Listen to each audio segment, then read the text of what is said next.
We are live. Hey guys, welcome to the Superhero Cuts podcast where we talk about things Marvel, DC, and Star Wars. It's your boy Stevie Hayes, and today we're going to be talking about some Star Wars, man, some Star Wars, because obviously the Ahsoka Show broke the internet this week, and I posted a video yesterday that's at 2,000 views. So shout out to y'all for making that video happen. Love you guys. But I do want to talk about just the Ahsoka Show, explaining more things about the episode that I didn't get to make a video on, and just hanging out with you guys for a little bit. Not too long, though. All right. So, first off, if I'm to rate this show, it's a 10 out of 10. I mean, there's no other way around it. The way the movie starts, the way the movie ends, just from front to back, this is a great freaking show. And I'm very satisfied and happy with the content that we are getting from just from the show in general. I'm very happy, and I like the second. So let me just give you guys some backstory, right? So Tuesdays I record my podcast. My friend Lewis texted me, just he said Ahsoka Show. Oh my gosh! So I checked it out, and when I saw obviously the ending, I freaked out and was just like yelling at the TV of happiness and joy, obviously. But so yeah, that shows how much I loved it. But I do want to get into some things because there's a lot that I want to talk about regarding the Ahsoka show. So let's get into the first thing. Okay, so the first thing is this: how Ahsoka got to the world between worlds. Because a lot of people, there's been a lot of theories that I've seen, and I want to give my theory on it about how I believe she got there, because I think it's very interesting the way that it happened, right? Because Ahsoka obviously just popped up out of nowhere. Like we thought she fell off a cliff, but she's in the world between worlds, and we didn't see a body. So this is what I believe, and I kind of have two theories. The first theory is this: okay, when Ahsoka went to grab the map, when basically all the information was being downloaded into the hyperspace jumper that we saw that was floating in space, we saw that it burned her hand. And so my theory, the first theory I have, is that maybe the map the map that got burned in her hand was actually coordinates, and when she fell, those coordinates somehow got her to the world between worlds. Now that's like the one that I don't like, but it's possible. Here's the second one that I think is more plausible. Is this okay? I believe, and we're gonna have to go back to the Clone Wars. Remember, guys, the episode on Mortis where Anakin met the father, the daughter, and the son. Right?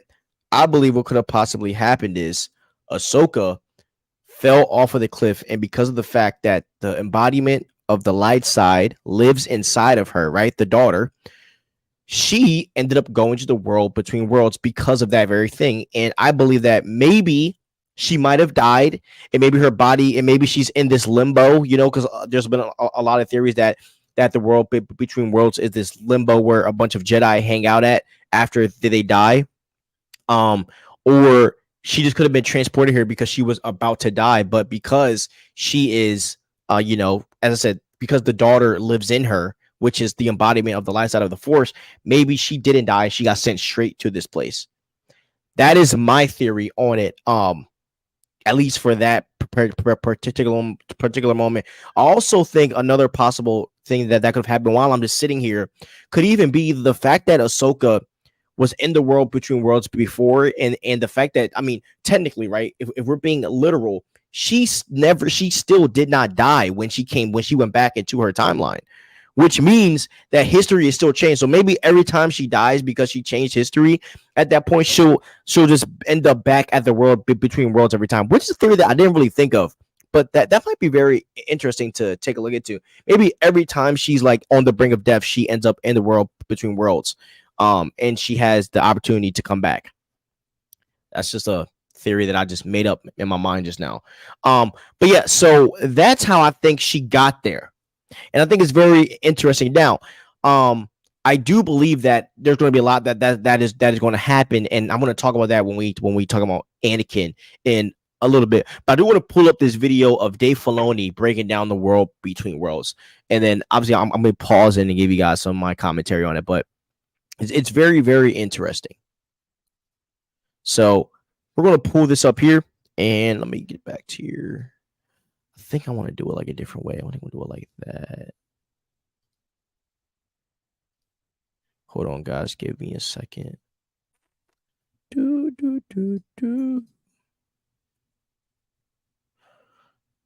Okay, let me do it like here.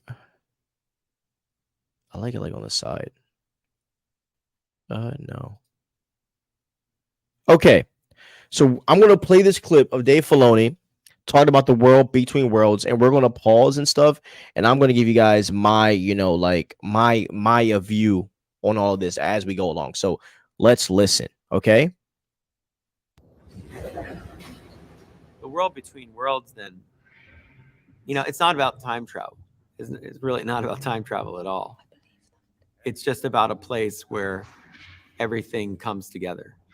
Okay, let's stop right there. Okay, let's stop right there. So Dave Filoni says this himself that this is not about time travel. So this breaks the theory that everyone's been complaining about, that they think that Anakin and Ahsoka are just going to try to change all of these timelines and stuff. They are not. This is not. This is not going to be where Ahsoka's going to go back in time and change what happened. Um, sorry, coughing. Ahsoka's not going to go back, and then there's going to be no. None of that's going to happen. The world between worlds was not made for time. Now, this is one of my greatest fears about Dave, about someone that is not Dave Filoni using this, because they could use this to kind of change the whole entire Star Wars timeline, which I don't think is necessarily going to happen, but it is still possible. So let's get right back into it. And you hear different things echoing throughout time because it's all fluid in that moment, in that place. It's not this material thing that's linear. Everything is occurring all the time. And Ezra is more in tune with the things that are directly related to him, like when he was on Malachor and saw Ahsoka, like when he saw Kanan die. Okay, so this is the second thing, right, that hit me about the world between worlds, because I do believe that the world between worlds isn't just a place where you go and it just shows all of it just shows any of the events of the galaxy. I believe, and I'm pretty sure this is what Dave Filoni is saying. The world between worlds shows things that is predicated to you. So when Ezra was in the world between worlds, he saw the events of Kanan, but he also saw the events of Ahsoka getting killed by Darth Vader, which he technically wasn't there when that happened, but for some reason it popped up. Now, that might give a farther theory that maybe the world between world is tied to your consciousness and your emotions and the things that you wanted to be there for, like the things that you question. What if the things that you question the world between worlds will show you? Which will make sense that when Ahsoka goes to the world between worlds, she would see the battle on Mustafar with Darth Vader. I mean, with Anakin and Obi-Wan, because she was not there. But I bet you, because her heart and her soul like kind of wanders to figure out what happened, she might be able to see that the whole entire fall not in real time, but like she'll be able to see it with her own eyes, which is another interesting tidbit. So let's keep going with what Dave Filoni's saying. These things reverberate to him and he understands them more. The other voices he doesn't even understand. He doesn't know those people. Hello? Master Yoda? Obi-Wan? They're just like the wind moving, and he recognizes some like Obi-Wan and Yoda, but he doesn't understand the context of anything that's going on. I don't know how real it actually is. I don't want to define that for people anyway, but it's not this place of gateways and doorways that you just go in and out of. Now, Ezra can pull Ahsoka into that world, but remember, she's smart enough to know that she can't leave that world through his door. Check that out. And if you didn't watch Star Wars Rebels, you wouldn't understand this, right? Just because Ezra pulled out Ahsoka, she was not able to go out to where Ezra was. She had to go back in time to where she was, and she hid out basically until Mando. Like, we didn't see her until the Mandalorian, bro. So very, very interesting. She'll be destroying the natural balance and order of things. She has to go back from where she came. It's the same with Kanan. I can reach him. Ezra, Kanan gave his life so that you could live. When you understand that, if he pulls him out of that world, he's got to put him back in a world where everybody's dead. And then you know that, wait, Ezra couldn't have even been in that world then. And so everything... Hear that. Star Wars Rebels. Ezra wanted to pull out Kanan because Kanan died, saving them. But if Ezra pulled out Kanan, then Ezra would have ceased to exist, which would have ruined everything. Everything will break and will cause chaos and will cause destruction. So it's not this system of doorways like you're on an elevator getting off on different floors and different times. It's more like what the wolf tells Ezra. It's more about knowledge that you can use for your benefit of good, or knowledge that will lead to destruction. This is the key. This is the key. This is what is going to happen with, and this is why this is the perfect leadway into what's going to happen in episode 5. You heard what Dave Filoni said. This was not made to change history. It was not. That's why Ahsoka jumped back in to the timeline that she was in, because this is not created to change history. No. The world between worlds was created for knowledge, to see what was going to happen. And from seeing what was going to happen, maybe you're able to change what you do in your timeline to change the effects of what happened. Or you take a page out of Ahsoka's book, right? Ahsoka kind of just sat back and just hung out for the rest of, she really hung out until after Luke Skywalker defeated Palpatine, because she didn't want to affect the actual timeline, because technically she was dead. Now, you could say technically now that she's in effect, maybe this could still cause destruction because she's not supposed to be alive this long yet. But I would start confusing even my own self at that point. So let's keep watching this video. But yeah, get that. Dave Filoni said this is for knowledge, and this is going to tie into what Ahsoka, when I get to Anakin, it's going to tie in to what is the true meaning of Ahsoka being in the world between worlds with Anakin. That's what it's about. But it's not my intention that it be this ability to walk through into somebody else's world. We have to keep being dedicated to being original and creative, and sometimes we take chances, and sometimes we do weird things like create Bendu or mysterious wolves. But I think as long as you work off the principles of the Force that George set up, that it doesn't change it, and you don't erode what makes Star Wars special.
Yo, I've been on mute this whole time. I've been talking this whole time. I'm so sorry, guys.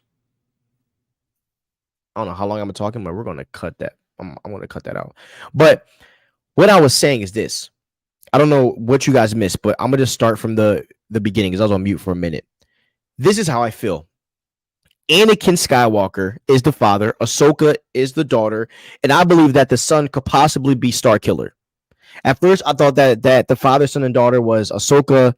I mean, was Luke and Leia. Is not true. It's not possible. The light lives in Ahsoka. And so what if just like the daughter put her force energy into Ahsoka, what if the son put his force energy into Starkiller? What if when Darth Vader was in power, or what if when Darth Vader was Darth Vader, one of the reasons why Starkiller became so powerful was because the son put his force energy into Starkiller, which could have been one of the reasons why he was made to be so powerful. Think about that. Here's some of the things that I am thinking. I believe that Ahsoka, the person she's going to face off with in the end, is not going to be Baylan. I think she's going to cook him when she comes out as Ahsoka the White. But the true battle could be someone like Starkiller. And I believe that Starkiller could possibly be hanging around and might be the right hand of Admiral Thrawn right now. That is my theory. And so let's finish off this Anakin stuff, right? Anakin is a force god. He is a celestial. He is watching over everything right now. And I believe that is true with every fiber of my being. I believe that. I 100% believe that. And the thing that I believe right now is the simple fact of that Anakin isn't able to just pop up at, the world between worlds. I think he can go to Mortis. He can go to other planets where the force is very strong, where like we've seen in Clone Wars and in Star Wars. And I believe that what is going to happen is that we're going to see Anakin show Ahsoka every single thing about the Force, every single thing about destiny, literally everything. And I don't just believe that Anakin's, and I don't know if you guys heard me say this, but because I was muted for a little bit. I don't think Anakin's just going to show her those things, but I think he's going to show her what's behind her back, which is the very thing. She believes that it is her fault to why Anakin turned. Anakin's going to show her every reality of how that's not true and how he would have turned regardless. Why? Because that is the will of the Force. The reality. You can't control the will of the Force. Whatever has to happen is going to happen. If it didn't happen, then it would have happened later. Because that's just the way that the Force works. So yeah, man, I believe that Anakin is like a Force god. He is the father, and he's watching over time and everything, every single event, and is bending it to where the Force is balanced. And I believe that Anakin is in a place to where he's like, I don't believe Anakin just wants just the light side to win, but he wants it to be a balance. And that is a very interesting side for me to take a look at, because I believe Anakin is going to be a whole entire different person, because he's going to actually understand what's going on and take his emotions out of it, because that was always Anakin's weakness. I think we're going to see the perfect version of Anakin, the chosen one, in the next episode, and a lot of people are going to be surprised. So very, very interesting stuff. But this graphic really messes me up, because if it is Starkiller and Ahsoka, that will be wild. To be the father and son. And as I said, what if the son put his force energy into Starkiller? What a crazy retcon that would be. What if we get to see it on screen? What if we get to see that on screen? How would you feel? How would you feel if we got to see that on screen, bro? That would be freaking wild. So that's how I feel about that. As I said, I really have faith in this project, man, and I believe we're going to see everything. But that's my theory in regards to Anakin being the father and the son. I think it's very much deeper than you guys think. I talked about it very deeply in the video, but I think this dude's basically like God, bro. He's going to be able to do almost anything he wants. But I do believe that Anakin doesn't want to go into the reality and try to change the future, because that's not his job. His job is to keep the balance. And it isn't just Ahsoka and the sun, it's the whole entire galaxy. So that's how I feel. Now, let's talk about Ezra's role in the future. Ezra's role in the future. And I hate that I was on mute because I was spitting some fire. Like really pissed me off. Ezra's role in the future. Okay, I believe Ezra's going to get found. I don't think Ezra's going to be like the craziest role. I think they're going to find him because he's a really big character. People love Ezra. I believe that Ezra is going to be a key person in this heir to the Empire. I believe that Ezra's going to go with Luke Skywalker. I really think that's going to happen. I think that obviously Ezra's going to see Hera, but Hera and Ahsoka in them. But I either see two scenarios. I really don't see Ahsoka becoming a master anymore at this point, as I said, because I believe we're going to get Ahsoka the White, and I think she's going to be on this like enlightenment journey, you know, kind of sort of. And I think she's going to be doing her own thing, going in and out of the world, between worlds, going across galaxies, being just an all powerful, all knowing being. And I believe that, you know, Ezra and, you know, the gang are just going to be doing their own thing. But I think Ezra's going to go with Luke Skywalker and get trained in the ways of the Jedi. And I believe the next time we're going to see him is in the Heir to the Empire movie with Thrawn.